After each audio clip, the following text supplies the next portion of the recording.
오늘은 요한복음 15장 16절에서 17절 말씀을 하시고, 하나님이 택하신 이유, 하나님께서 우리를 택하셨다고 말씀하시는데 과연 하나님께서 우리를 택하신 이유가 무엇일까? 사람이 이거 컵 하나를 만들더라도 이 컵을 만든 이유가 있잖아요. 사용하기 위해서. 그래서 하나님께서 우리를 택하신 이유가 과연 무엇인가 하는 주제로 잠시 말씀의 은혜를 나누고자 합니다. 우리는 무엇인가 했을 때 다 뜻이 있습니다. 과연 하나님께서는 값없이 우리를 택하셨는데 하나님께서 우리를 택하신 뜻이 분명히 있다는 것입니다.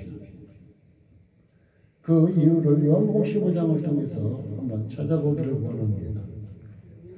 요한복음 15장 1절부터 5절까지는 나는 포도나무여 너희는 가지라고 예수님께서 말씀하셨습니다. 그러면서 말씀하시기를 예수 안에 있을 때만은 과실을 맺게 된다.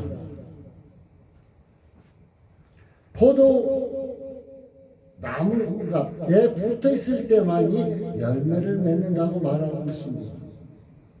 4절에 보면 내 안에 거하라 나도 너희 안에 거하리라. 가지가 포도나무에 붙어 있지 아니하면 절로 과실을 맺을 수 없음같이 너희도 내 안에 있지 아니하면 그러하리라. 나는 포도나무요 너희는 가지니 저가 내 안에 내가 저 안에 있으며 이 사람은 과실을 많이 맺나니 나를 떠나서는 너희가 아무것도 나를 떠나서는 너희가 아무것도 할 수 없습니다 하고 이렇게 말하고 있습니다.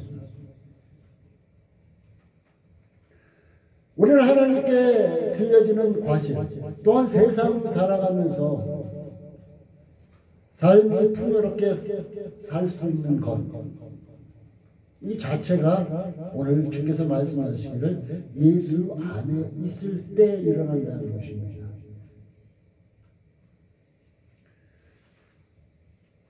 또한 중요한 것은 포도나무는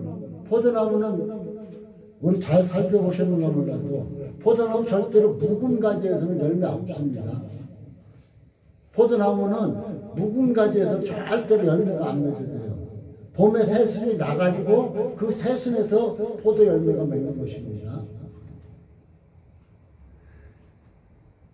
이와 같이 새순에서만 열매를 맺는다는 것 같이 우리에게 무엇을 교훈해 주고 있습니까? 많은 사람들은 내가 과거에 그래도 교회에서 봉사를 이렇게 했고 예수 잘 믿었어. 과거에 나는 하나님 앞에는 이거 중요치 않다는 거예요. 나는 과거에 잘 믿었는데 뭐 지금쯤 조금 적으면 어때? 이렇게 말할 수 있어요. 그런데 과실을 분명하게 맺기 위해서 예수님께서 포도나무 비유를 가르쳐 주신 이유도 과실을 분명하게 맺기 위해서는 새순 가운데 계속 새순이 나오면서 자라나면서 열매를 맺을 수 있다는 거예요. 그것은 무엇을 얘기하냐? 현재가 중요하다 지금. 많은 사람들은 과거에 내가 과거에 어쩌는데 하면서 어깨 힘들고 나는 이랬으니까 지금은 괜찮아 하고 말하는 사람들이 너무나 많이 있습니다. 그러나 우리 하나님은 현재가 중요하다는 거예요. 지금 현재가. 과거는 오직 과거일 뿐입니다. 미래는 오직 미래일 뿐입니다. 현재는 항상 우리에게 현재로 있어요. 어제는 항상 어제예요. 내일은 항상 내일이에요. 우리가 자고 나면 내일이 오죠. 근데 그날은 현재예요. 어제 자고 났더니 내일이 오늘이 현재잖아요. 우리는 항상 현재에 살아가고 있다는 것이에요. 과거에 우리가 옛날에 잘 나갔던 시절 과거에 안주해서도 안 된다는 거예요. 우리는 그래서 과거를 교훈 삼고 자기가 잘 나갔으면은 그것을 어떻게 해서 내가 예수님을 어떻게 믿었더니 모든 것이 잘 되더라. 그것을 기호 삼고, 아, 내가 어떻게 할 때는 예수님을 잘못 섬기고 내 마음대로 하니까 이것이 안 풀리더라. 그것을 기호를 딱 삼고, 발판을 삼고, 미래는 저 천국을 소망을 삼으면서 한 걸음 한 걸음 나아가는 거예요. 그것이 바로 우리가 현재 열매를 맺을 수 있는 거예요. 잘 살 수 있는 것이 바로 이것이라는 것입니다. 주께서 우리를 택하셨습니다. 어떤 사람들은 내가 잘나서 택했다고, 택함 받았다고 말하는 사람도 많습니다. 오직 하나님의 은혜로 우리는 택함 받았습니다. 신앙의 대화를 하다 보면은 자기 자신이 잘나서 교회에 왔고, 자기 자신이 와서 무엇을 했고, 이렇게 하는 사람들 많이 봤어요. 자기가 잘나서 예수 믿는다. 제 자신의 과거를 뒤돌아봐도 10대, 20대 초까지, 20대 초, 21살까지 내가 예수를 믿는 것을 등을 돌렸었어요. 저 사람들, 뭐 잘못된 사람들 하나 있었어요. 그리고 그때 당시에 저는 불교 경전하면 이렇게 듣고요. 그것을 다 읽고 거기에 빠져있던 사람들이었어요. 빠졌던 사람이에요. 그렇다고 불교에 집착한 사람은 아니에요. 그런데 예수를 믿는 것을 등을 돌렸던 내가 어느 한순간에 예수님 앞에 사로잡히는 것을 볼 수가 있었습니다. 예수님 앞에 사로잡히는 것을 볼 수가 있어요. 저는 그것을 볼 때마다 다메섹 도상으로 예수를 믿는 자들을 잡으러 가고 핍박하러 갔던 사울, 그를 지금은 사도 바울이라고 하죠. 사울을 기억합니다. 다메섹 도상에서 부활 주님을 만나잖아요. 사울아, 사울아, 내가 어째 나를 핍박하는가.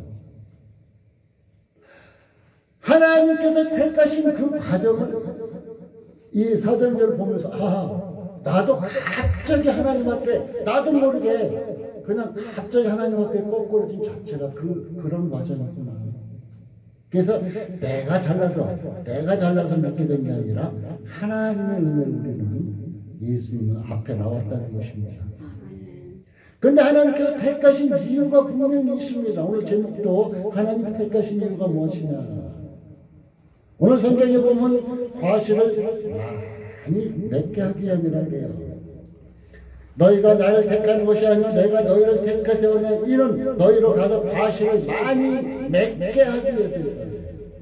과실을 많이 맺게 하기 위해서입니다. 우리가 과실은 선한 삶, 세상에서 남에게 욕하는 삶, 또한 봉사, 이것이 중요하다고 생각할 수 있어요. 이것도 중요합니다. 하나님 앞에서 좋은 일이에요. 그런데 하나님께서는 그것보다 더 원하시는 것이 무엇인 줄 아닙니까? 하나님은 당신을 찬양하고 하나님을 찬양하는 거예요. 그 다음에 하나님을 영원하게 하는 거예요. 우리가 하나님을 찬양한다고 해서 꼭 곡조 있는 노래를 불러야 하나님을 찬양한다고 생각하면 안 돼요. 하나님을 이렇게 높이는 자체가, 하나님의 이름을 높이는 삶 자체가 하나님을 찬양하는 거예요. 우리는 곡조 있는 노래를 불러야, 찬양 곡집에 있는 찬양, 복음성가에 있는 복음성가를 불러야 하나님을 찬양한다고 말하는데, 그것이 아니라 하나님을 높일 때 그것이 찬양이에요. 우리는 간혹 가다가, 이럴 때도 여러분들은 느꼈을 거예요. 간혹 가다가 하나님의 은혜가 너무 커서 길 가다가 흥얼흥얼하면서 곡도 제대로 안 맞고 찬양 가사도 없는데 그냥 하나님을 자기도 모르게 막 찬양할 때가 있을 거예요. 그런 찬양도 하나님 기뻐 받으신다는 거예요. 바로 하나님을 찬양하고 하나님을 영화롭게 하는 거예요. 하나님을 높이는 거예요. 그리고 하나님은 늘 교제를 원하십니다. 아마 우리 하나님은 남자들은 이 큰 걸로 말하고 여자들은 세심한 것까지 저거 따진다 그러죠. 우리 하나님은 그 세심한 것에 다 미세한 것까지 다 보실 거예요. 여자분들 어때요? 사랑하는 사람이 나와 함께 동행해주고 나와 대화하고 모든 삶을 함께 해주기를 원하죠. 사랑하는 남편이 사랑하는 자녀들이 함께 해주기를 원하잖아요. 우리 하나님은 우리를 택하셨는데 독생자 예수 그리스도를 십자가에 못 박으시면서까지 우리를 죄를 깨끗게 해주고 우리를 택하셨어요. 그래서 하나님은 우리와 늘 교제하기를 원하신다는 거예요. 우리는 하나님께 나와서 교제하는 게 뭐예요? 예배 드리는 거. 그것이죠. 삶을 살아가면서 하나님을 찬양하고 살아가는 거. 하나님을 높이고 사는 거. 이것도 교제죠. 또 하나님 앞에 나와서 기도하는 거. 이것도 교제라는 거예요. 그래서 저는 우리 사모에게 늘 당신 무슨 일을 할 때 먼저 하나님 기뻐하시는 거 안 하는 거 그걸 살펴보세요 하고 얘기해요. 저와 간혹 의견 불화가 일어날 때 보면은 나는 필요 없는 것 사지 말라고 그럽니다. 또 사모는 남편을 좀 낫게 보이려고 좀 좋은 거 살라고 하고. 그럼 그래요. 그럼 하나님께 먼저 물어보세요. 하나님 기뻐하시는 건가 아닌가. 그래서 그런데 그것이 내가 살라고 했는데 그 순간 있었는데 잠깐 눈 돌아보는 사이에 없어졌어요. 그럼 그거 하나님 지금 현재는 기뻐하시는 거 아니다. 그냥 넘어가라. 하나님께 먼저 기도하고 나가면은 하나님께서 기뻐하시는 길은 열어주실 것이다. 그러나 하나님께 기도하고 나갔는데 하나님 기뻐하시지 않는 길이면은 그걸 막으실 것이다. 막으실 것이다. 이렇게 말을 하고 있습니다. 그리고 또 무슨 일을 할 때 예수의 이름을 하십시오. 전도도 교제도 사업도 그래요. 사업도 어떤 일을 사업을 할 때도 그래요. 제가 목회 일을 하면서 간혹 가다가 공사 현장에 나가서 일도 합니다. 그런데 그전에는 그냥 이거 오늘 일 못하면 어떻게 먹고 살지 이런 걱정도 했는데 이제는 어떤 마음이냐면 하나님께서 책임져 주셨으니 책임져 주시겠지. 하나님 길을 열어주시면 가고 안 열어주시면 교회 와서 살고 이래요. 그러니까 무슨 일을 할 때 하나님께 묻고 하나님이 기뻐하시는 그대로 순종하면서 나가라는 것이에요.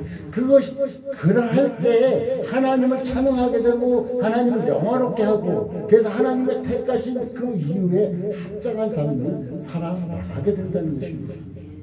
하나님께서 우리에게 그러면서 항상 가시를 있게 원하신다는 거예요. 항상 가시를 있게 하시고 우리는 간혹 가다 기분이 좋으면 하나님 찬양 막 하고 나옵니다. 그런데 어때요? 내 기분이 그냥 오늘 기분 안 좋아? 그러면 어때요? 하나님 찬양하기를 기절을 던지고 그냥 내 마음대로 막 불고락불고락 하고 내 마음대로 막 하려고 나서요. 그런데 그렇게 되면 항상 열매가 있게 되네? 안 그렇겠죠. 하나님은 항상 우리가 하나님을 찬양하고 높이기를 원한다는 거예요.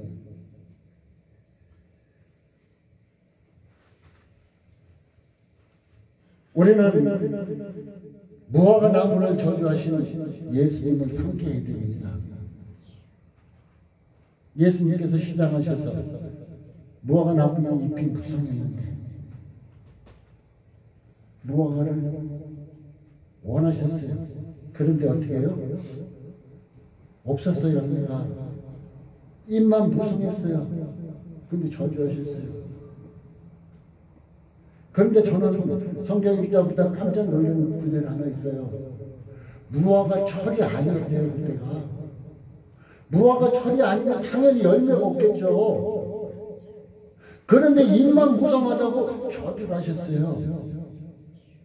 이 말씀은 우리에게 무엇을 교훈하시고 있습니까? 항상 우리에게 열매가 있기를 원하는 하나님께서는, 우리 주님께서는 우리에게 우리가 무슨 열매를 맺고 있는가를 원하신다는 것입니다. 크고 아름다운 열매도 중요하겠지만 자꾸 보잘것없는 열매라도 주님이 기뻐하시는 열매를 맺기를 원하신다는 거예요.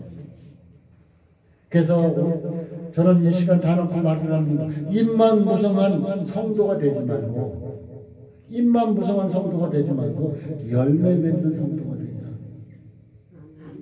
입만 무성한 성도라는 것은 말만 많은 사람, 말만 잘하는데 성도답지 못한 사람,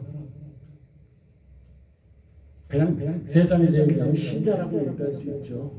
성도는 거룩한 사람인데 신자라고 얘기할 수 있을 것입니다. 우리 하나님은 항상 우리에게 열매만 있기를 원하신 것이 아닙니다. 우리에게 뭐냐? 16절에 또 나가서 내 이름으로 아버지께 무엇을 구하든지 다 받게 하람이라. 우리 주님은 주님만 좋은 것을 원하는 거 아니에요. 우리를 택하시고 우리에게 또한 좋은 것을 주시기를 원한다는 거예요. 구하는 모든 것을 받게 하시려고 이렇게 한다는 거예요.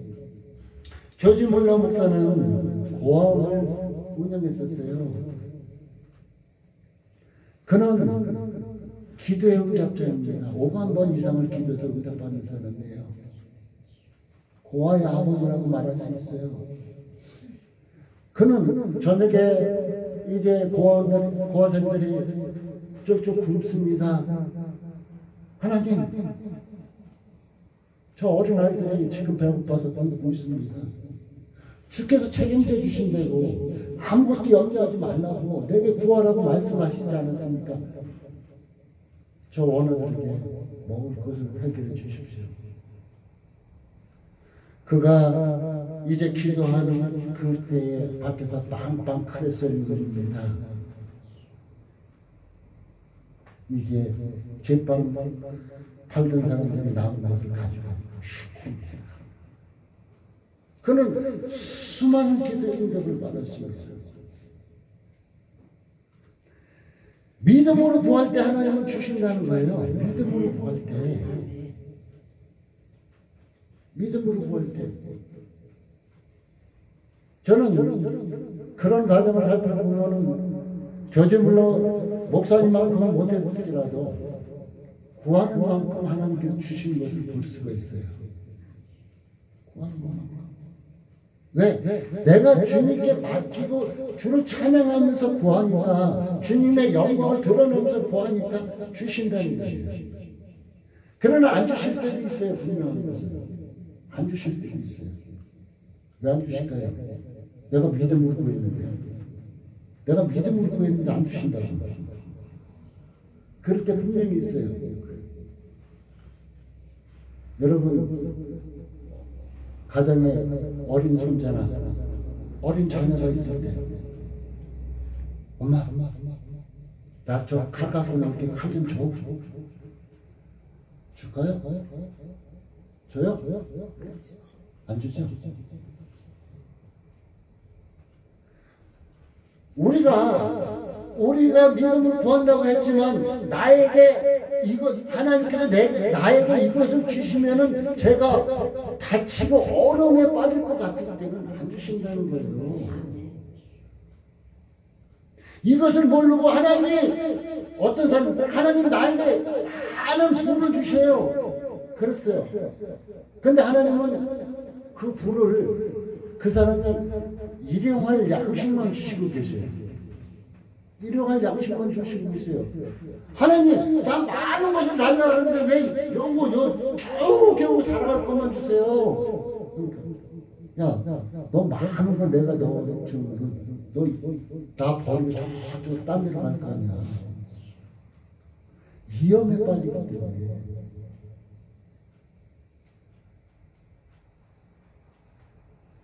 그러나 위험에 빠지지 않을 경우에는 우리 주님은 믿음으로 구한 모든 것을 다 주신다는 것입니다.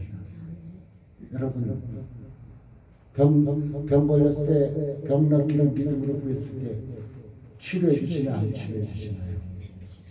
치료해 주시죠. 하나님의 말씀의 권능으로 치료해 주십니다. 여러분이 무엇인가 필요할 때 그냥 하나님 앞에 너무나 간절한데 하나님 앞에 구하지 못하고 가슴을 저리고 있어요. 우리 하나님은 아시고 그것을 옆 사람을 통해서 채워주시고 있어요. 그런데 내가 너무 욕심으로 구할 때는 잘못될까봐 안 주신다는 거예요. 그러나 믿음으로 구하는 것은 우리 주님은 주신다는 거예요. 내 이름으로 아버지께 무엇을 구하든지 다 받게 하라.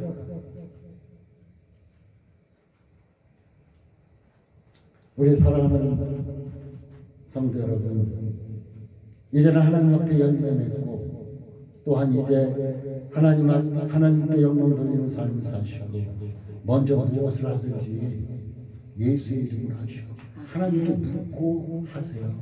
막히면 나가지 마세요. 절대로. 막히면 어디로 나가려고 하잖아요. 막히면 나가지 마세요. 그리고 믿음으로 구하십시오. 믿음으로 구하면 하나님께 다 주십니다. 저는 하는 것을 체험했습니다. 아마 내가 이제 상담할 때 그런 얘기를 많이 해주면서 이럴 경우 이렇게 하고 이럴 경우 이렇게 하십니다 하고 얘기하는 경우가 많습니다. 우리 사랑하는 성도님들도 이제 하나님 앞에 믿음으로 구하고 그 구하는 모든 것을 받아들일 수 있길 바라겠습니다. 또한 우리에게 이것을 명하고 있어요. 17절 내가 이것을 너에게 명하면 너희로 서로 사랑하게 하리라. 우리 하나님은 나 혼자만 잘 살라고 그런 것이 아니라 서로 사랑하라고. 왜? 성도는 각 지체라 그래요. 여러분, 이 새끼손가락 큰 사용 없어요. 우리가 새끼손가락 없어서 큰 불편 없어요. 근데 새끼손가락 조금 아프면 어때요? 온몸이 아프죠. 이같이 성도는 각 지체라고 했어요. 그래가지고 어느 누구가 아프고 어느 누구가 힘들다 그러면은 자기도 모르게 가슴이 찡하고 그를 위해서 기도하게 되고 이런 것이 바로 각 성도이기 때문이라는 것입니다. 나의 지체 어떤 무시할 수 없듯이 우리는 서로 아끼고 사랑하는 것입니다. 예수님의 사랑은 어떤 사랑이에요? 십자가의 사랑이에요. 십자가 희생적 사랑이에요. 하나님의 사랑. 요한복음 3장 16절 하나님이 세상을 이처럼 사랑하사 독생자를 주셨어요. 이는 저를 믿는 자마다 영생을 얻게 합니다. 바로 하나님의 사랑을 기억해 보십시오. 이 사랑을 기억한다면, 이 사랑을 여러분들이 체험한다면 이제 이웃 사랑하는 것도 문제가 없을 것입니다. 결론을 맺겠습니다. 이 시간 가만히 눈을 감고 생각해 보시기 바랍니다. 여러분, 나는 왜 택했을까? 하나님께서 나를 택하시는 겁니까? 나 잘 먹고 나 잘 살라고? 남에게 익숙하게 살라고? 왜 택하셨을까? 오늘 본문은 분명히 말씀하고 열매가 항상 있게 하기를 원하신다는 것입니다. 여러분 지금 이 순간 무슨 열매를 맺고 있습니까? 사랑의 열매를 맺고 있습니까? 저주의 열매를 맺고 있습니까? 미움의 열매를 맺고 있습니까? 위로의 열매를 맺고 있습니까? 여러분 가는 곳에 빛이 되고 있습니까? 어둠이 되고 있습니까? 여러분 가는 곳에 서로 화합을 이룹니까? 여러분 가는 곳에 시기와 질투와 분란이 일어납니까? 과연 여러분은 어떤 열매를 맺고 있습니까? 사랑하는 성도 여러분은 이제 예수 그리스도 안에 있음으로 말미암아 예수님이 기뻐하시는 아름다운 열매를 항상 맺기를 예수님의 이름으로 축복해 주십니다. 그리고 또한 여러분이 기도한 것 오늘도 주시겠다고 약속하고 있습니다. 이 기도한 모든 것을 이제 믿음으로 구하고 이제 여러분이 하시는 모든 일 가정이나 육신의 건강이나 하는 모든 일을 하나님께 기도하고 묻고 나아가심으로 복된 하나님의 축복을 받아 누리시는 여러분의 삶이 되시기를 예수님의 이름으로 축복하겠습니다. 아멘. 기도합니다. 하나님 감사합니다. 오늘도 함께 하시고 도와주신